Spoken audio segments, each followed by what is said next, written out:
More medal success for Australia, this time in the men's javelin. Luke Cahn's best throw giving him silver ahead of Adrian Williams of St Kitts and Nevis.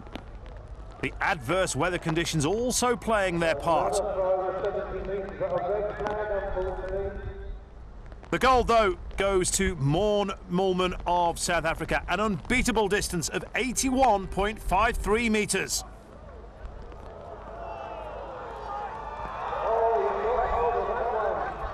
And delighted to stand on top of the podium. In the men's triple jump, Jimmy Telle's best distance was 14.6 metres. But unfortunately, it wasn't enough to give him a medal.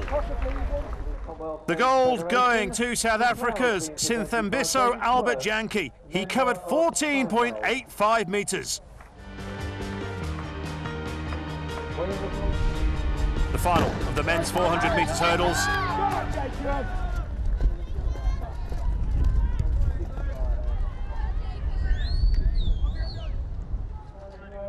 Christian Mouton of South Africa in lane 1, lane 2, another South African, Johan Pretorius, Jacob Paul of England in lane 3. Lane 4 is Keon Joseph of Barbados, with Durgesh Kumar of India in lane 5, and Jack Bangle of Australia in lane 6. On the dash to the line, it was Kumar who led, with Pretorius and Joseph battling for second place. But Kumar proving too strong for his rivals to take the gold.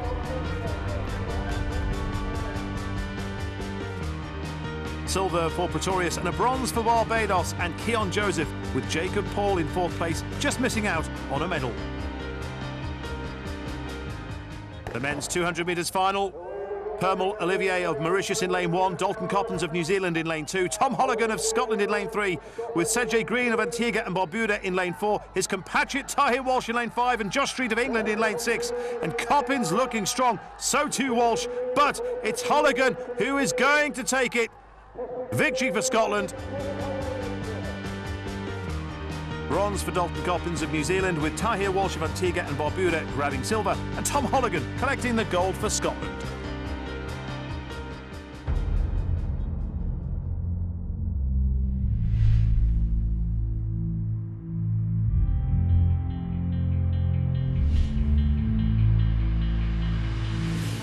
Welcome back to the Villa Marina for the last time of the 2011 Commonwealth Youth Games, as we take a look at the remaining 3 boxing finals.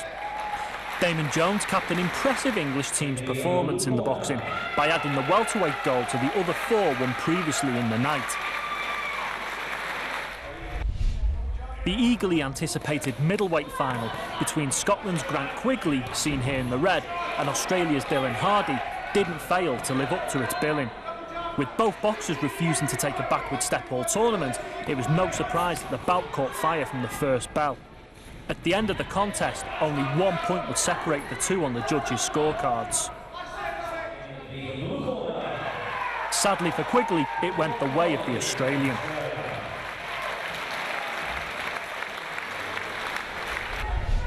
Another Australian looking to gain a boxing gold medal from these games was Brandon Allen. But the light heavyweight had to first overcome the considerably tough Welshman, Callum Evans. In a bout that saw both boxers taking shots, the judges decided that the Antipodean had done the marginally cleaner work and enough to take the gold.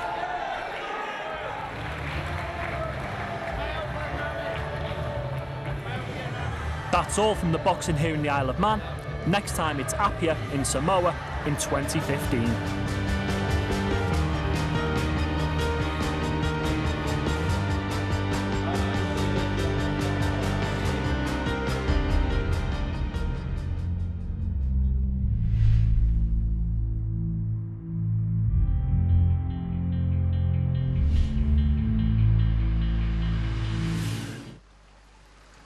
Australia continued on the gold trail in the pool. No other nation had claimed more swimming success at these games, and the final of the women's 50-metre backstroke proved to be no exception, with fastest qualifier Adelaide Hart in lane 4. Here's poolside commentator Sarah Price. Using up about 12 metres of the 15 that you're allowed, Adelaide Hart takes off half a body length. She will take the gold medal. Goes to Adelaide Hart from Australia in 27.67. Second place goes to Phoebe Lendeyu from England in 28.14. And the third place goes to Scotland's Charlotte Mackenzie. A familiar pattern on the swimming podium, with the Australians once again more than proving themselves in the pool.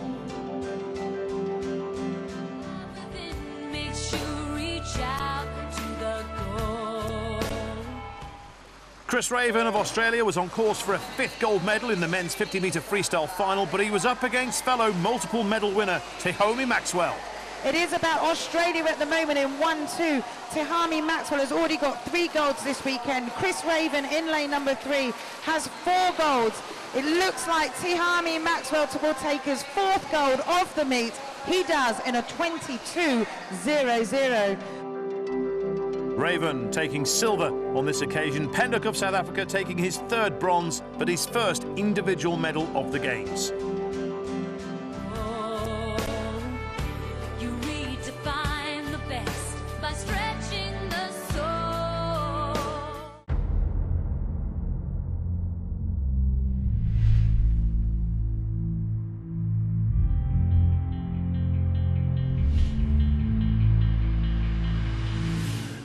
After 2 days of competition, the rugby threw up an England and South Africa final, the form book prediction right on the money.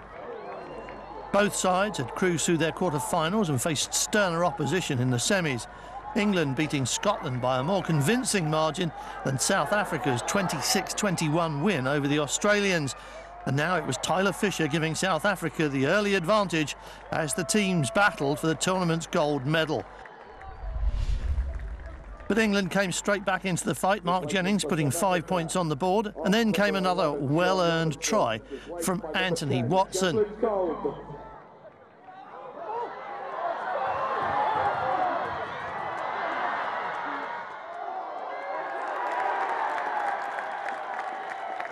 It was followed by an easy conversion to put England in the lead.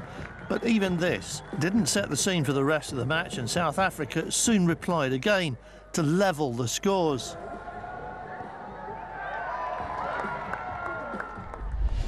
It was still quite a clash, even though the final scoreline suggests otherwise. Plenty of end-to-end play and neither side willing to go down without a fight. But the England passing looked particularly good and helped Jack Arnott's final try to seal the win. So at the end of 2 days of pretty much non-stop rugby, it looked like the English stamina was still high while the tourists were down to their last reserves. And in 2 very busy halves, England took a 21-point lead and the tournament gold medal from their opponents. The final score, South Africa 20 points for the silver medal, England 41.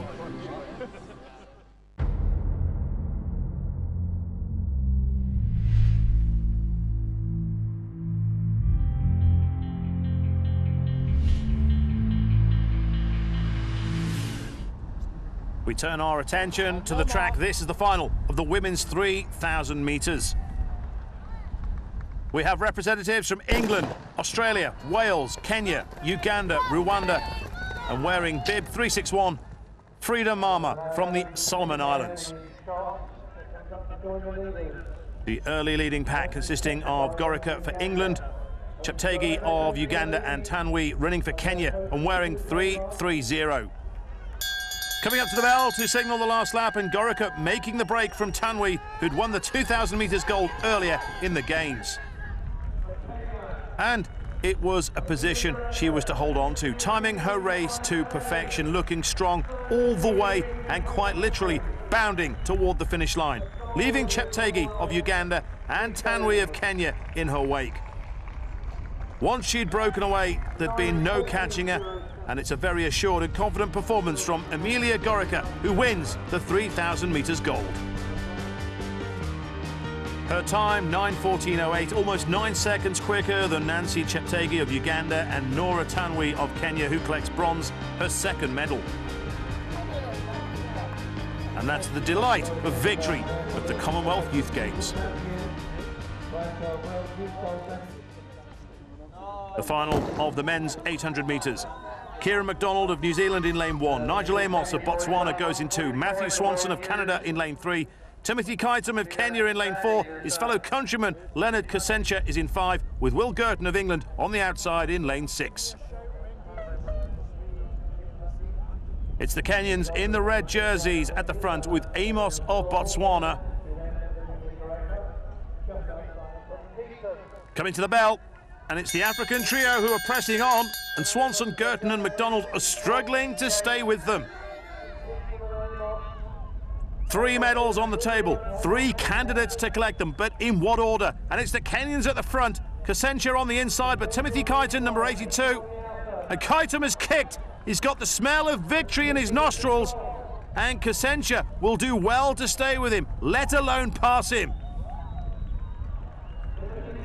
Amos looks as if he will take bronze for Botswana, but Timothy Kaitam, in his only event of the Games, is going to take the gold.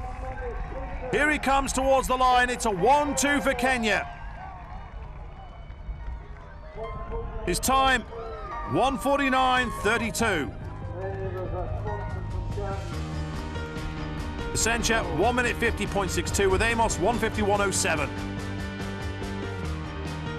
Swanson of Canada just pipping Girton for 4th place, but more athletics gold for Kenya, this time for Kaitam, ahead of his countryman, and a bronze for Botswana. Gold for India in the men's shot put. Ruan Combrink of South Africa had just taken the lead with his final throw, but Singh Navjatdeep bettered that, throwing 18.81 and taking the #1 spot on the leaderboard right at the death.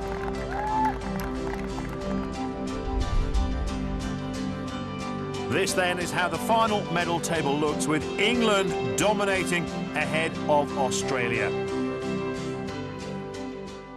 Oh, I'm delighted. The people of the Isle of Man have been fantastic. They have really gone behind us, and that's what's made the big difference to me. All the nations are saying how friendly and everything is over here.